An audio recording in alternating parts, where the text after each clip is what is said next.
তো দেখুন, যারা যারা এসআইআর এর হিয়ারিং নিয়ে ভয় পাচ্ছিলেন তাদের জন্য কিন্তু খুশির খবর চলে এসেছে। নির্বাচন কমিশন কিন্তু এই এসআইআর এর হিয়ারিংটিকে আরো অনেক সহজ সরল করে তুলেছে এবং এই যে হিয়ারিং এ যে ভোটদাতারা যাচ্ছে তাদেরকে কি কি কোশ্চেন করা হচ্ছে এবং তাদেরকে কি বলা হচ্ছে এই সম্পর্কে কিন্তু আজকের ভিডিওতে আলোচনা করব। তো ভিডিওটি কিন্তু খুবই ইনফরমেটিভ হতে চলেছে আপনাদের জন্য।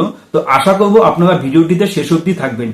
তার আগে বলবো, আপনারা যারা যারা আমার চ্যানেলে এখনো পর্যন্ত নতুন আছেন, যারা ফেসবুক থেকে দেখছেন তারা কিন্তু চ্যানেলটিকে অবশ্যই ফলো করবেন, আর যারা ইউটিউবে দেখছেন তারা কিন্তু চ্যানেলটিকে অবশ্যই সাবস্ক্রাইব করে বেল আইকনটিকে অন করে রাখবেন এই ধরনের ভিডিও দেখার জন্য। দেখুন, আপনারা কিন্তু সকলেই জানেন যে গতকাল মানে 27শে ডিসেম্বর কিন্তু হিয়ারিং এর ফার্স্ট ফেজ মানে প্রথম দিন হিয়ারিং হয়ে গেছে।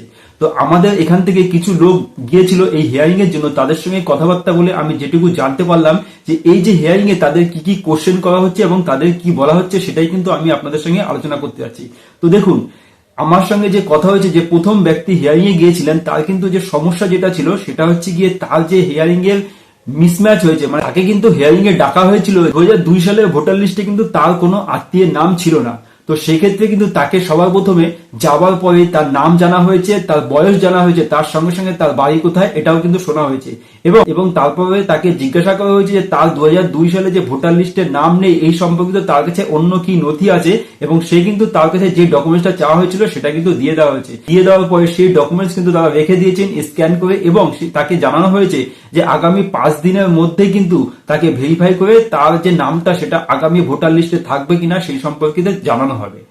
তো বন্ধুরা, এটা তো ছিল যে গেছে হিয়ারিং এর জন্য তাকে কি বলা হয়েছে। তার সাথে সাথে আরেকটি খুশির খবর কিন্তু কালকেই রাত্রিরে তাদের অফিসিয়াল পেজ থেকে কমিশন জানিয়ে দিয়েছে। তো খুশির খবরটা কি দেখুন, এতদিন পর্যন্ত যে হিয়ারিং এর ডাকা হবে বলেছিল 1,36,000 লোককে, তাদেরকে যে ডাকার যে সিদ্ধান্ত নেওয়া হয়েছিল কমিশনের পক্ষ থেকে সেটা কিন্তু এখন একটু বদলানো হয়েছে। নির্বাচন কমিশন থেকে কিন্তু জানানো হয়েছে যে ম্যাপিং এ যাদের নাম ঠিক করা হয়নি, ধরুন আপনি 2002 সালের লিস্টে আপনার বাবা বা ঠাকুমার নাম দিয়েছেন কিন্তু সেখানে নামের কোনো ভুল, বয়সের কোনো ভুল, এই সংক্রান্ত কোনো ভুল হলে তাদের কাছে যে চিঠি আসার কথা ছিল কিন্তু নির্বাচন কমিশন জানিয়ে দিয়েছে যে এখন থেকে কিন্তু তাদের কাছে কোনো চিঠি আসবে না।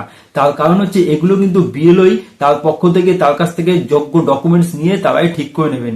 তো সুতরাং যত চিঠি আসার কথা ছিল তত চিঠি কিন্তু এখন আসবে না। এই রকম যদি বয়স হোক কিংবা নামের বানান ভুল, এই ধরনের কোনো ভুল আপনাদের থেকে থাকে তো আপনারা কিন্তু নিশ্চিন্তে থাকতে পারেন। কিন্তু আপনাদের কাছে যে চিঠিটা আছে এসআইআর সেটা কিন্তু আসার সম্ভাবনা খুবই কম আছে। তো বন্ধুরা, আমি আপনাদের বলবো যে আপনাদের কাছে যদি যোগ্য ডকুমেন্টস থেকে থাকে তাহলে কিন্তু এই হিয়ারিং এর জন্য অযথা আতঙ্কিত হবেন না। আশা করবো আমার ভিডিও ইনফরমেশনটা যদি আপনাদের ভালো লেগে থাকে তাই একটি লাইক অবশ্যই দেবেন, আর ভিডিওটিকে অবশ্যই আপনার ফ্রেন্ড সার্কেলের মধ্যে শেয়ার করে দেবেন। ধন্যবাদ।